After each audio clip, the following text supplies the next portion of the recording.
Aleluia. Obrigado. Neste momento estaremos semeando no reino de Deus. Quero deixar aqui registrado, assim como o pastor investe no seu rebanho, nós precisamos imitar a fé dos nossos líderes, disse o nosso pastor Silas. E a nossa semente, ela está indo além do que nós pensamos e imaginamos. Já disse aqui e reitero, muitas das vezes nós não vemos para onde foi ou como foi usado, mas depois, até mesmo nas santas ceias, nós vemos os frutos de como foi empregada a nossa semente. Por isso, nesta manhã, eu te incentivo a ser liberal na sua oferta, no seu dízimo, porque eu tenho certeza que o Senhor é um Deus que tem compromisso com a sua palavra para a cumprir. E a semeadura jamais deixará de ter uma boa colheita quando bem empregada. Eu peço aos obreiros que distribuam os envelopes. Amém? Os obreiros distribuem os envelopes. Nós temos a máquina, que é um facilitador. Apresente ao Senhor a sua semente nesta manhã e seja abençoado em nome de Jesus. Adoremos ao Senhor.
A paz do Senhor, meus amados irmãos. Cadê sua oferta?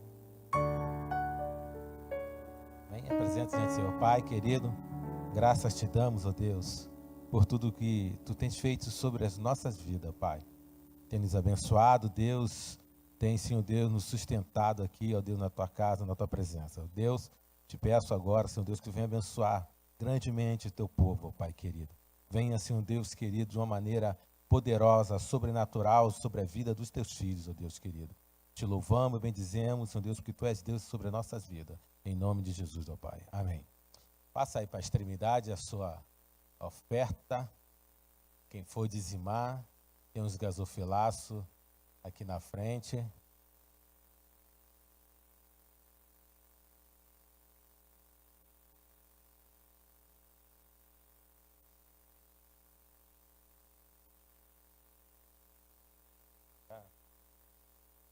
Bom, eu quero aproveitar então a oportunidade que o pessoal está recolhendo as ofertas aí, já trazer o nosso professor líder aqui,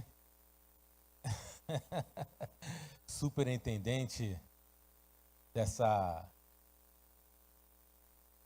escola bíblica dominical, nosso diácono Paulo Marcelo. Receba ele com alegria, com palma.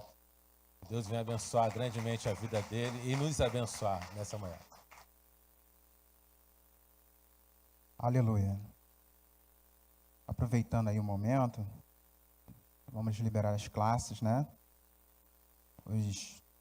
As crianças, juniores, adolescentes, após o blindex, primeiro pavimento. Os jovens aqui no anexo, aqui atrás.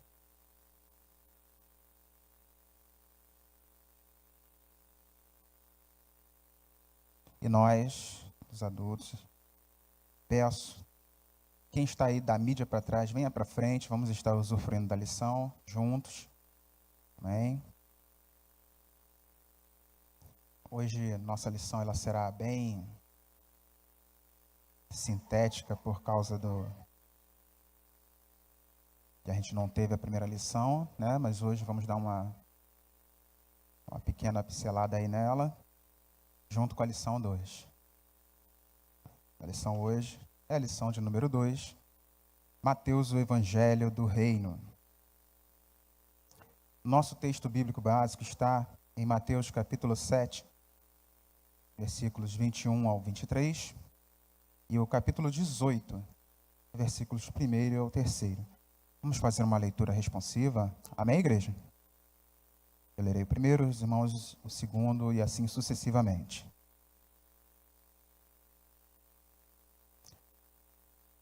Mateus 7, 21. Nem todo o que me diz, Senhor, Senhor, entrará no reino dos céus, mas aquele que faz a vontade de meu Pai que está nos céus.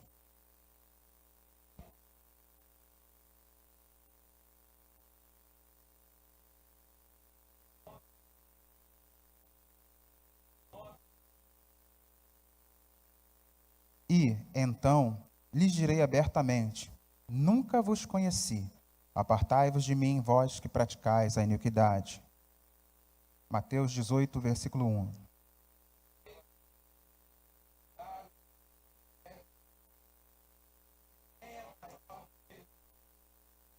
E Jesus, chamando uma criança, a pôs no meio deles.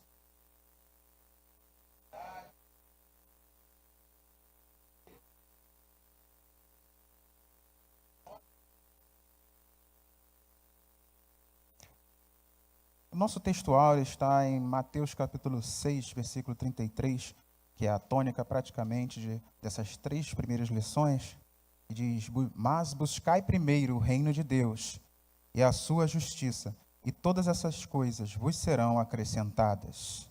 Louvado seja Deus. Bota o segundo slide aí, por favor.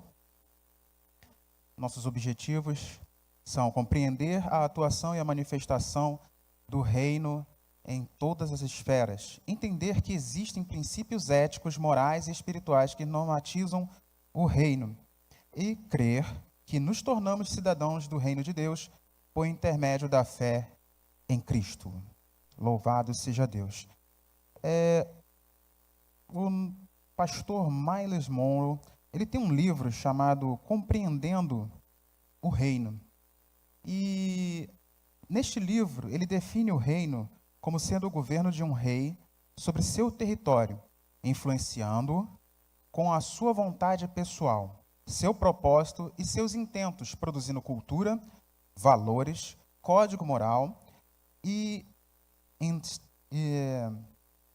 e vidas que refletem os desejos e a natureza do rei para com os seus súditos. Por isso que nós, é enfatizado várias vezes pelo nosso pastor Silas, que nós somos influenciadores. Porque quando fazemos assim, nós estamos agindo em prol do reino. Diga, reino. Isso.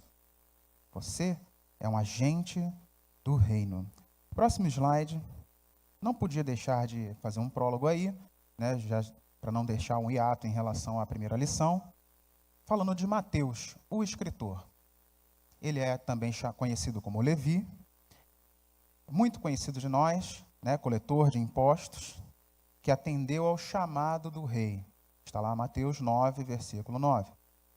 Acredita-se que ele tenha escrito por volta de 50 a 70 depois de Cristo, já num momento de perseguição, na região da Antioquia. Ele apresenta Cristo como um rei esperado e desejado. Alguém para ler Ageu, capítulo 2, versículo 7? Enquanto nós vamos ver aí que há uma certa rejeição, Mateus ele vem apresentar Cristo como alguém que era muito desejado. Quem encontrou pode ler.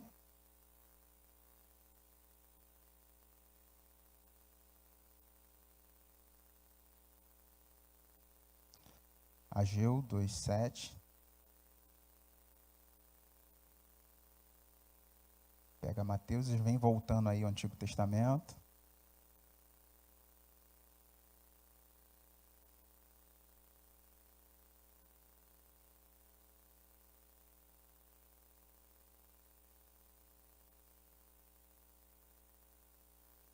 Dois, 7. Pode ler.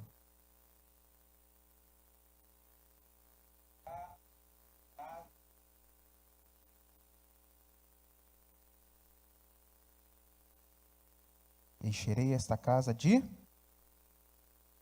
E é o que acontece. Na plenitude dos tempos, Mateus nos anuncia que o desejado das nações chega. Só que, para alguns, isso não foi um momento tão glorioso, né? Alguns estudiosos, eles nos apresentam, analisando o texto, algumas inferências que eles fazem, que eles encontram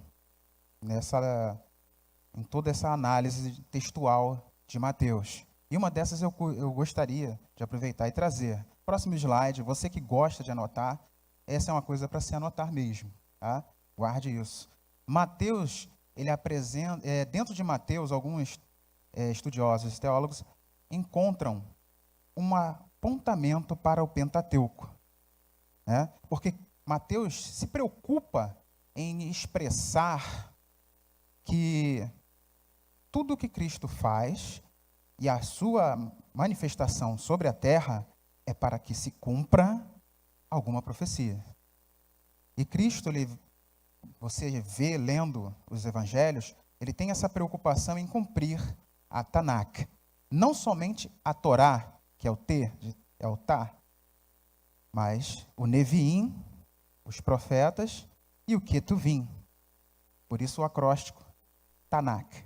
Então, ele vem para cumprir a lei, os profetas e os escritos. E aí está aí. Em Mateus 1, a sua genealogia, ela vem apontar para o Gênesis, o início de tudo. A fuga e o retorno do Egito apontam para o Êxodo, culminando no seu batismo, que aponta para a travessia do Mar Vermelho, uma mudança de vida. Ou seja, o batismo não é isso? Uma expressão pública de que você teve uma vida mudada? Então, a mudança de vida para o mundo é anunciada no momento que ele chega ao batismo. Mateus 2, do 13 ao 23, está apontando, bem aí anotado, sobre a fuga do Egito. 40 dias no deserto apontam para números. Mateus 4:2, quando ele passa pela tentação, ele fica 40 dias e 40 noites em jejum, sem comer, e ali ele é tentado. Mas por que aponta para números? Porque em números nós temos um povo sendo testado 40 anos. Por causa da sua atitude, você deve lembrar, eles olham para o povo cananeu e vê eles como gafanhotos. Ali por Números 13, 14, 15, eles falam, eu vejo eles como gafanhotos, e nós somos vistos por eles como pães. E aí, Deus se ira e deixa-os rodando 40 anos, para que uma geração venha a se passar e outra geração venha alcançar a terra prometida.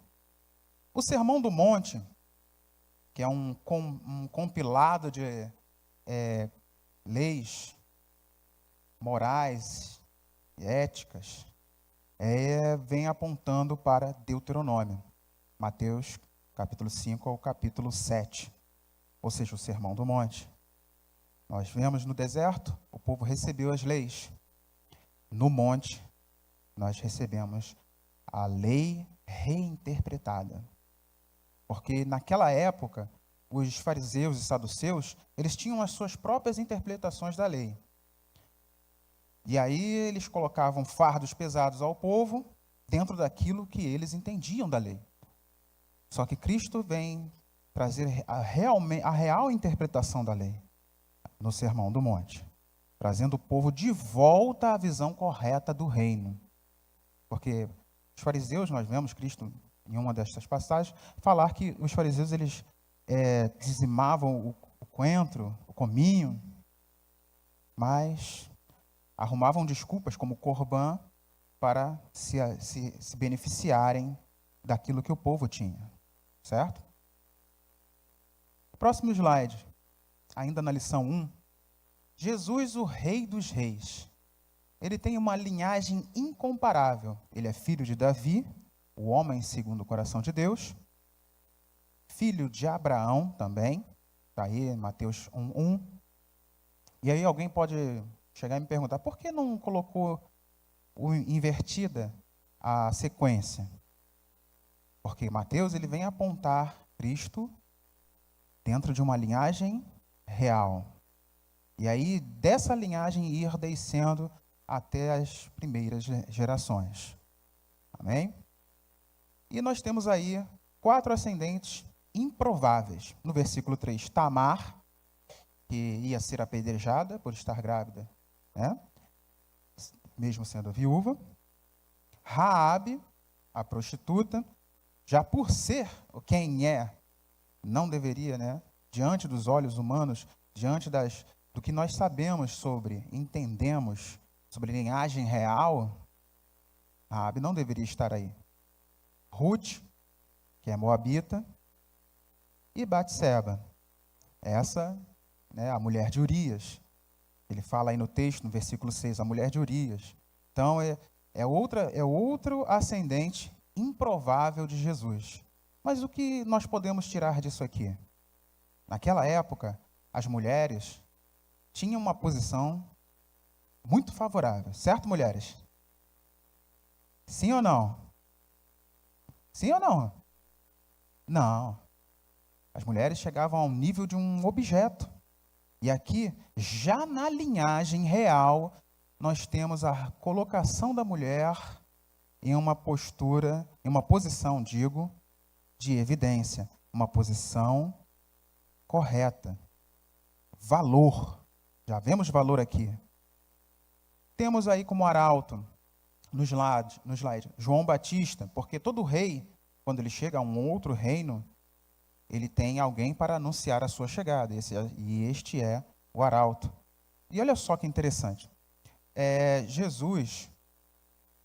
João Batista, ele é o arauto. Ele anuncia a chegada do rei. E o que acontece com João Batista quando ele começa a anunciar que é chegado o reino dos céus? Ele é? Pode falar, ele é?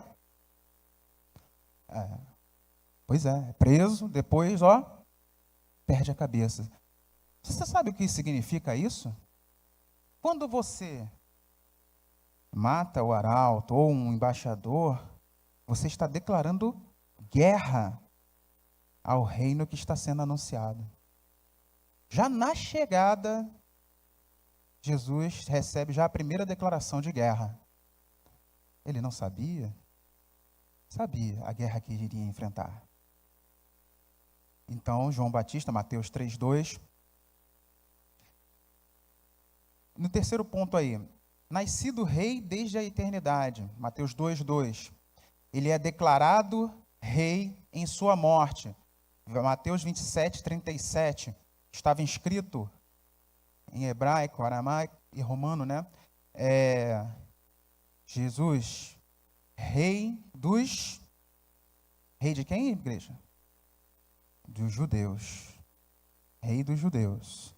Ou seja, ele já é declarado até por quem não é do povo de Israel.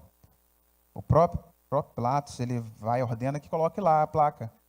Aquilo que foi colocado como uma forma de escárnio, na verdade, estava dizendo, declarando para o mundo, quem realmente Cristo era. O rei dos judeus, o rei dos reis. E ressuscitou como rei universal. Alguém para ler Mateus 28:18? Esse aí já é mais fácil, né? A gente começa com uma referência mais pesada, mais difícil. Agora tem uma referência mais facinha aí. Mateus 28:18. Jesus declarado Rei universal.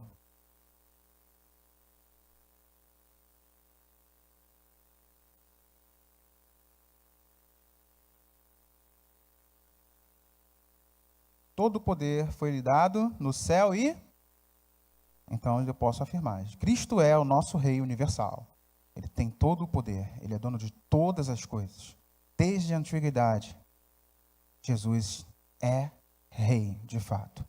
Porque nós temos, você que assiste uma Netflix, você que assiste uma série ou uma outra programação, você já deve ter visto reinos que são construídos debaixo de traições, debaixo de tomada de posse, né, golpes. Mas este aqui não.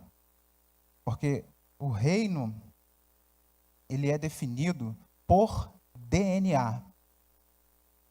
O reino, quando ele na sua essência, ele é definido por DNA. Como é isso? Você nasce rei. Você não toma o poder, você não dá um golpe, não te passam a ser rei, como acontece nos livros de reis. Nós temos reis que são colocados por exemplo, o faraó Neco coloca um rei em Israel, mas você não. O rei mesmo, ele nasce rei. Ele é por DNA. E nós sabemos que Cristo, ele é o Rei dos Reis por isso. Porque desde a antiguidade, ele já é rei. Amém? Próximo slide. O reino.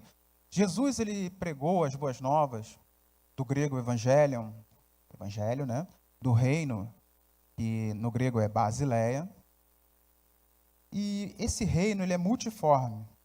Ele é expresso em cada coração regenerado, sendo assim relacional. Quando Cristo ele fala, é chegado o reino dos céus, para os judeus, eles podem até imaginar, puxa, então o César vai ser deposto. Na verdade, César já estava deposto há muito tempo. É claro que, como diz o próprio Paulo, nenhuma autoridade lhe é concedida senão por quem? Por Deus. Deus lhe concede autoridade, concede às autoridades constituídas aqui na terra poder para isso. Então, quando a gente fala que o reino ele é multiforme, é porque ele não é mais expresso na forma que nós conhecemos hoje e na forma que eles conheciam naquela época. Como era o reino naquela época? César era o rei e era praticamente status também de deidade. você tinha um conceito de cidadania, né? Todas aquelas cidades conquistadas, vocês se tornavam praticamente cidadãos de Roma, tanto que Paulo ele evoca essa cidadania, mas quando é perseguido. E você tem o conceito também da Pax Romana, aquela paz sobre autoridade, debaixo de autoridade. A cidade que se rebelasse era posta à paz à força. Ainda que alguns possam discordar, alguns estudiosos possam discordar, nós vemos, diante desses pequenos princípios, que era realmente a plenitude dos tempos. Porque você tinha uma ordem, você tinha um rei que era apresentado como uma deidade, e você tinha um conceito de cidadão. E você vai ver que Cristo, em sua mensagem, ele vai trabalhar em cima desses conceitos. Que ele é rei, que vocês são cidadãos e que a paz está sobre vocês. Amém? Próximo slide. E aí nós vemos que um reino sem leis, ele é o quê? Está aí no slide, é o quê? Uma anarquia. A anarquia, ela é baseada na negação de autoridade. É o ateísmo das autoridades. Da autoridade, vamos colocar assim. Você está negando a autoridade quando você adere à anarquia. E aí Cristo vem nos anunciar a legislação do reino. Na sua revista aí, no primeiro tópico, Mateus registrou a mensagem mais cuidadosamente estruturada dos evangelhos. Os capítulos 5 a 7 do livro trazem não apenas orientações para os súditos do rei, mas inclui advertências àqueles que pensam ser verdadeiros discípulos, mas não são, pois suas práticas não condizem com o seu discurso. Ou seja, como está aí no slide, por favor, não basta não fazer, né? Porque muita gente, por causa da Pax Romana, aquela paz imposta por autoridade, dizia-se estar bem com o reino, estar bem com a deidade, porque não fazia nada do que era proibido. Só que Cristo ele vem ampliando este conceito. Ele vem mostrando que não basta não somente não fazer. É preciso dominar a motivação e a intenção. Mateus 5, 21, 22, 27 e 28. Entendeu? Quando, por exemplo, a motivação, ele vai falando do olhar uma mulher com intenção impura. Ele vai falando mais à frente até a gente vai falar da questão de amar os nossos inimigos. A pessoa não agride ninguém, mas na mente, se eu pudesse, eu pegava agora, saía no tapa com fulano. E aí Cristo vem nos falar o seguinte: no reino celestial, nós precisamos dominar a nossa intenção e suplantar a motivação. Amém? Aqui ele coloca um quadro na nossa revista aí, de uma divisão sintética do Sermão do Monte. Ele tem a introdução, em Mateus 5, do 1 ao 2, as bem-aventuranças ou o caráter do cidadão do reino, versículos 5 ao 16, 3 ao 16, a conduta do cidadão do reino diante da lei, versículos 17 ao 48, e a conduta do cidadão do reino em relação a Deus, capítulo 6, do versículo 1 ao 34, e a conduta do cidadão do reino diante dos valores da vida, capítulo 7, versículos 1 a 29. No nosso trimestre passado, eu lembro que eu cheguei a falar um pouco sobre essa questão aqui, da ética e da moral. Aqui, Cristo, ele veio para nos reinterpretar, ressignificar a lei. E aí ele trabalha em cima também desse conceito que foi implantado pelo helenismo, que é a ação grega na cultura romana, que é o ethos, que é igual a morada, refúgio, habitat, e morales, relativo a costumes. Ou seja, ele traz esse diálogo entre a ética e a moral, porque a ética, como está aqui na nossa revista, ela tem essa origem e é associada ao nosso caráter. Já a moral, ela é mais relacional. Ela tem essa questão de um costume. Por exemplo, vamos a um exemplo extremo aí. Tem tribos que, quando a criança nasce com alguma deformidade, eles enterram a criança. E nós temos até missionários que fazem trabalhos para recuperar essas crianças. Já temos até. Mas, para eles, é moralmente correto. É relacional, é relacionado ao costume deles lá. Para eles, aquilo é certo. Para eles está tranquilo. Para nós que somos a favor da vida, já é diferente. Precisamos tratar isso. Né? Em outras palavras, significa dizer que, enquanto a ética diz respeito ao comportamento pessoal, a moral atrela-se ao comportamento social, que é o que eu falei agora da tribo indígena, exercido na coletividade. A coletividade entende aquele posicionamento como correto, como normal, e aí valida aquilo, porque nós, seres humanos, somos seres relacionais, e nós costumamos buscar algum tipo de validação. Você presta muita atenção, a pessoa está conversando com você alguma coisa. Puxa, Rubens, é certo, né, que eu posso ter um valor X acumulado. E aí ele vai falar, e aí já aquela validação eu já vou partir para aquela ação. É muito comum no ser humano, isso já é da psique humana. Nosso comentarista traz aí, tópico 1. A ética ilumina a conduta moral. Para aquilo que muitos consideram estar no campo da decisão moral, é a ética pessoal quem dita o comportamento na realidade. Por exemplo, em alguns países onde o aborto é questão moral, normatizada pela lei, é a ética, caráter individual, quem determina sua prática ou não. Eu já citei algumas vezes aqui, principalmente em palavras de oferta, que a AVEC, a Associação Vitória em Cristo, ela tem um trabalho que valoriza as mulheres que estão mais vulneráveis em relação a essa questão de abortar ou não. O que eles fazem?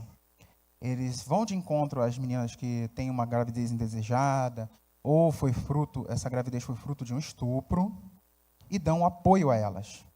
Apoiam, trabalham com recursos, acolhem, e aí você tem a taxa de aborto, vertiginosamente indo embora. Ou seja, quando há um apoio, a tendência, principalmente no nosso caso aqui, o Brasil, por questões de caráter também, e amor à vida, é que o aborto seja descartado, seja deixado de lado. Ainda que muitos venham defender essa questão do aborto legal, o aborto permitido por lei. Aí na sua revista, Mateus pode ser considerado o evangelho ético, por excelência. No entanto, a ética apresentada por Jesus nesse livro não se restringe a uma lista de regras. Antes, diz respeito a fazer a vontade de Deus. Destaque-se, neste ponto, que a exigência central da lei de Deus é o amor ao próximo. Esse, aliás, é o cerne da missão de Cristo. Enquanto a ética e a moral do mundo dizem o que você me faz, faço a você, a ética e a moral do reino afirmam o que Deus tem feito por mim, farei a você. Essa é a tônica da ética do reino. Isso dentro das leis éticas e morais. Vamos então para as leis espirituais do reino.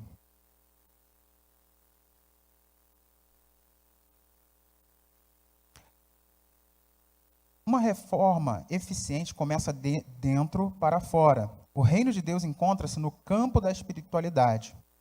Sendo assim, as leis espirituais não ficam relegadas a um segundo plano. Elas são de suma importância. As leis éticas, aí na sua revista, e morais, dizem respeito ao relacionamento dos cristãos do reino como cidadãos do mundo. As leis espirituais, em contrapartida, dizem respeito ao relacionamento dos cidadãos do reino com o Deus do reino. Ou seja, enquanto nós estamos na ética e moral, trabalhamos o relacionamento que nós chamamos de relacionamento horizontal, que é entre nós, as leis espirituais norteiam o nosso relacionamento com Deus, num relacionamento vertical, o homem e Deus. Aí no slide, as leis espirituais podem soar como loucura, alguém para ler Mateus 5,39, podem não fazer sentido para os céticos, outra pessoa para ler Mateus 5,44, demonstram que o verdadeiro cidadão celestial busca uma vida equilibrada, ou seja, na horizontal, entre nós, e em comunhão com o eterno, na vertical, nós e o eterno. Quem encontrou pode ler Mateus 5,39 e o versículo 44.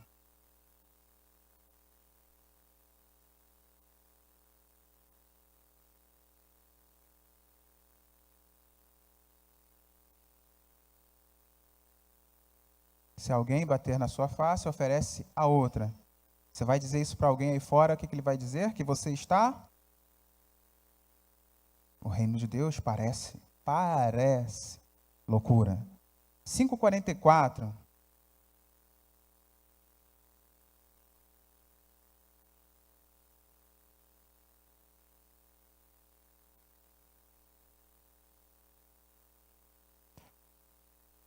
Num reino, ou digo, num mundo como hoje, em que você vê pessoas querendo se devorarem por coisas pequenas, você ouvir para você amar o seu inimigo é de fazer alguém ranger os dentes aí fora. Não faz sentido para eles, mas nós que entendemos a ação do reino na terra, sabemos que faz completo sentido espiritual. Amém? Louvado seja Deus. Tópico 2 aí.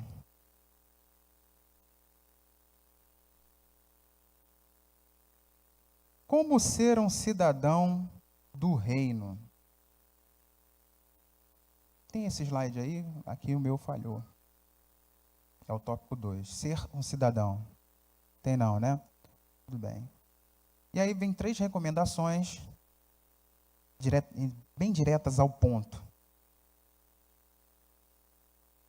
Aí na sua revista, o comentarista coloca assim: se alguém quiser vir após mim, renuncie a si mesmo, tome a sua cruz e siga-me. Mateus 16, 24. Seguir a Cristo é opcional. Alguém aí de vocês já essa pergunta já foi feita muitas vezes por vários pregadores, mas foi posto a faca no pescoço para aceitar a Jesus? Alguém pegou no braço, dobrou, aceita agora. Se não, você está cumprindo exatamente o que está aqui. Uma aceitação opcional. Ele disse na revista aí: se alguém quiser, mas após decidir-se pelo caminho, há condicionais para seus seguidores. Como qualquer governo, nós temos direitos e deveres. Então, não é diferente no reino de Deus. Nós temos nossos direitos, nós temos também nossos deveres. E aí, como me portar diante disso tudo? Renuncie-se a si mesmo. Cristo não nos chama para a afirmação do eu, mas para a sua renúncia. Nós precisamos abdicar do orgulho, da soberba, presunção e autoconfiança, acrescentaria aí autossuficiência, né? Antes de seguir seus passos. Ou seja, nós, como cristãos, quando nós renunciamos a nós mesmos, nós estamos abrindo mão das nossas mais íntimas vontades, muitas das vezes, em prol de um bem maior, que é o reino dos céus. É o galardão que está reservado. Então, quando nós abrimos mão de muitas coisas deste mundo, porque Paulo ele vira e fala que muitas coisas são lícitas, mas nem tudo nos convém. Tem muita coisa, por exemplo, assaltar um banco, convém a nós? Não. E olha que nem lícito é, eu estou falando aqui já num extremo exemplo, né? Mas nós nos renunciamos a nós mesmos, para que o reino venha a ser expresso na terra. Quando você renuncia à sua vontade, às vezes você está em casa, agora não, né, que está calor, e aqui nós temos um ambiente climatizado, né, mas de repente em outras condições, alguém ainda pode virar e falar: puxa, está tão confortável aqui em casa, por que eu vou ao templo? Vou ficar em casa. Mas aí, de repente, você lembra, o Espírito Santo vem tocar no seu coração e lembrar que é importante nós congregarmos com os santos, desfrutarmos desta comunhão entre nós, e aí você está renunciando a si mesmo. 2:2. Tome sobre si a sua cruz. É tomar a responsabilidade, é assumir a responsabilidade do martírio, se necessário for. Alguém aí para abrir em Mateus 5, versículo 11, se não me falha a memória. A figura utilizada aí é do criminoso, né, romano, que antes de chegar ao Gólgota para ser executado, carrega uma cruz. E tinha um simbolismo de extrema vergonha. E Cristo pega aquilo que parece aquilo que tem uma conotação vergonhosa e transforma em algo honroso. Porque o sacrifício de Cristo, ele ressignifica a cruz. Hoje todo mundo, volta e meia, em algum lugar, alguém bota uma cruz. Acha bonito, né? Mas naquela época, a pessoa via a cruz e corria. Não porque era vampiro, mas porque o simbolismo era outro. Era de extrema vergonha. E aí você, como está aí na revista mais abaixo, assim como um condenado à execução não podia ocultar a sua cruz, pois era obrigado a transportá-la publicamente, assim também um discípulo de Cristo não teria como ocultar sua fidelidade como cidadão do reino, nem os resultados dessa responsabilidade em sua vida. Por exemplo, o batismo é uma expressão de que você tomou sobre si a sua cruz. As suas ações na sociedade demonstram como você tem tomado a sua cruz, né? Como você reage às suas vicissitudes da vida, àqueles problemas, né?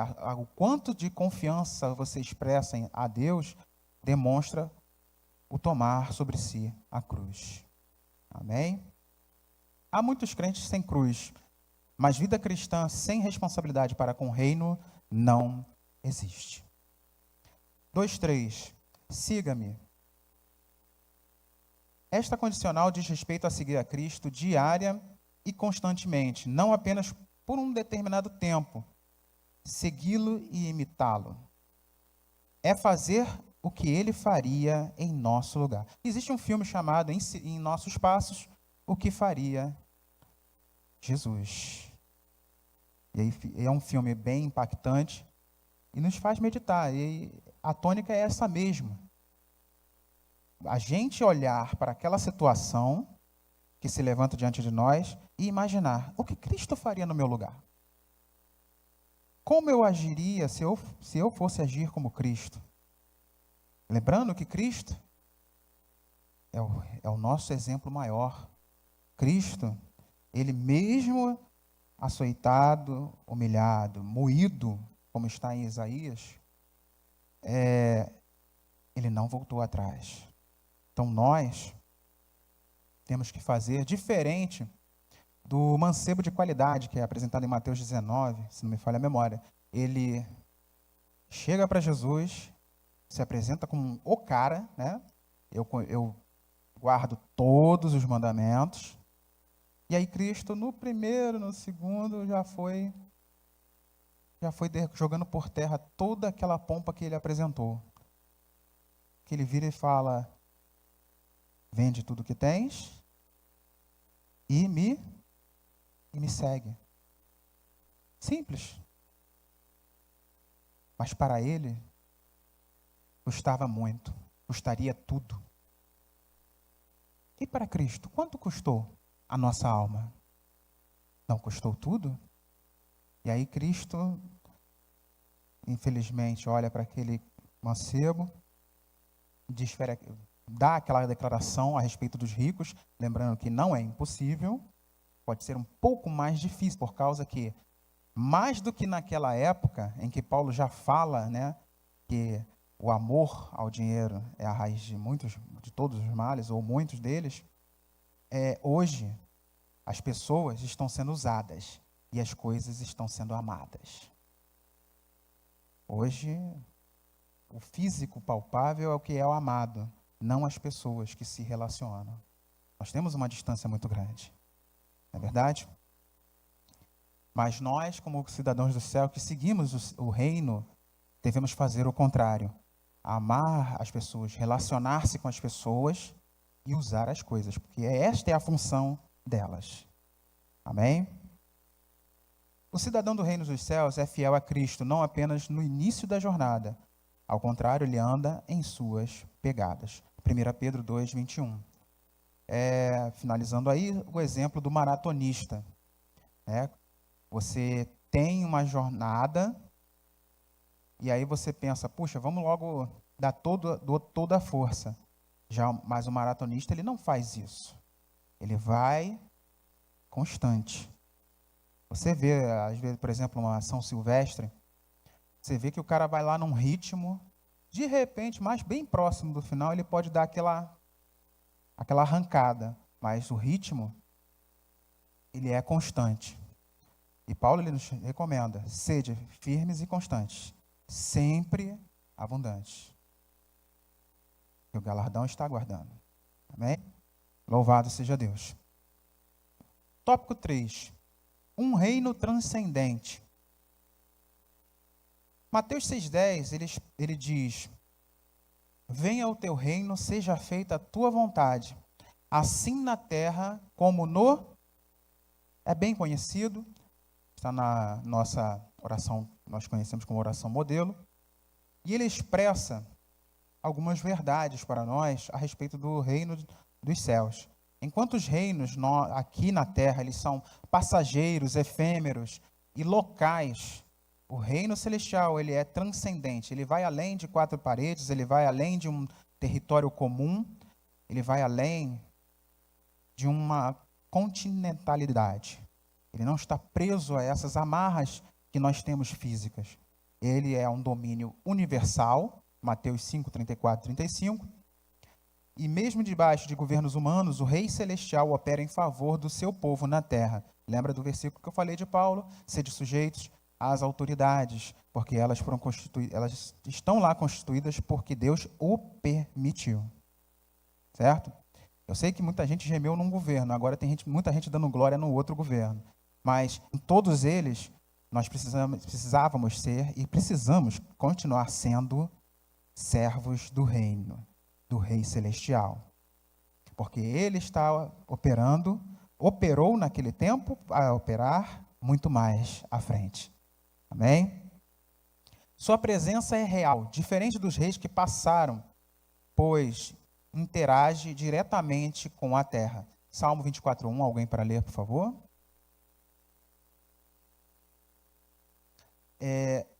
O Senhor, ele é um rei que não é insensível, um rei distante. Ele está próximo, ele está acessível a qualquer um que o busque. Por este ano, nós estamos no ano de buscar mais a... Então, saiba, nesta manhã, o rei ele está muito mais próximo do que muitos pensam. Ele está atento ao seu clamor. Salmo 24, 1.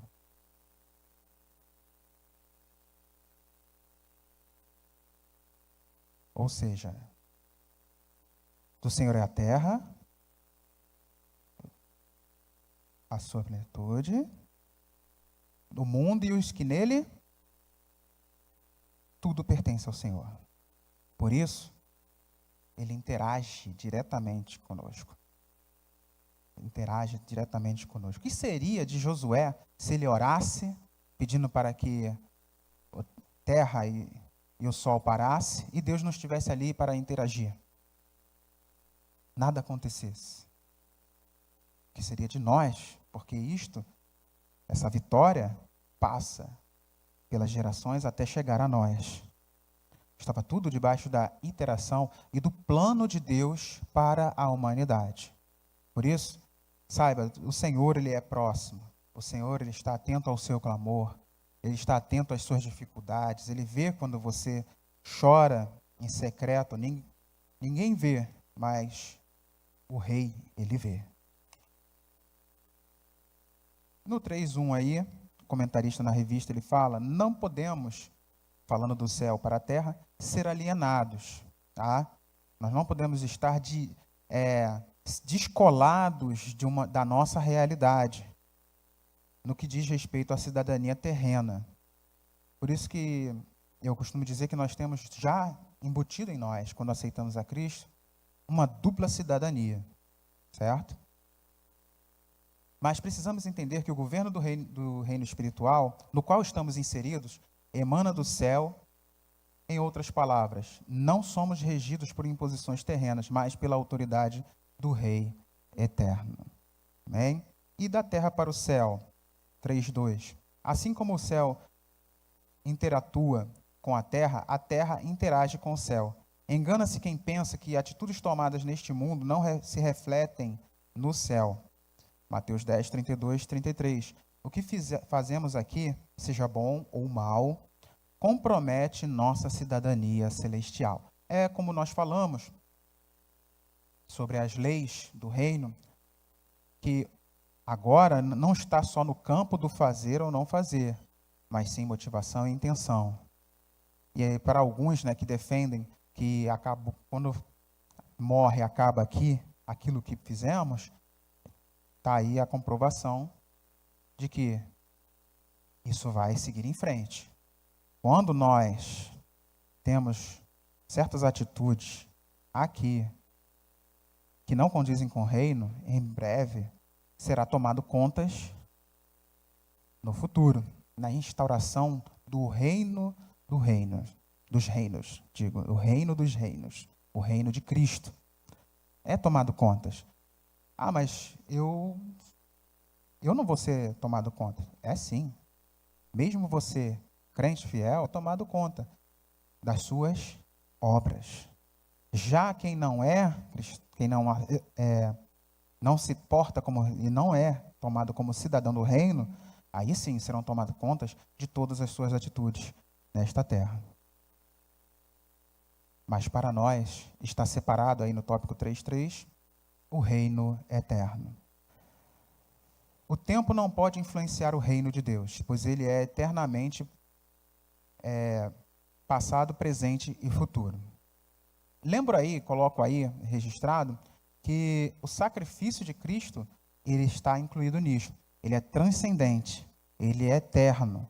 Ah, mas ele ocorreu muito depois de mais de 1000 anos, 2000 anos. Mas ele contempla passado, presente e futuro. Quando ele diz está consumado, isto atinge tanto para trás, quanto para agora, quanto para frente. As atitudes que iriam à frente, as atitudes que foram do passado e as atitudes do futuro. O reino já estava preparado antes da fundação do mundo. Mateus 25, 34.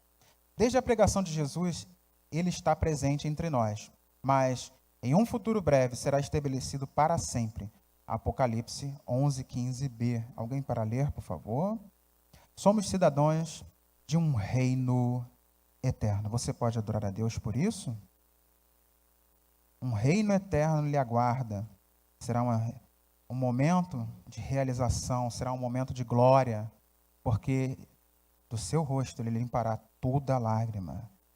E lá não haverá tristeza, será somente glória. Apocalipse 11, 15b.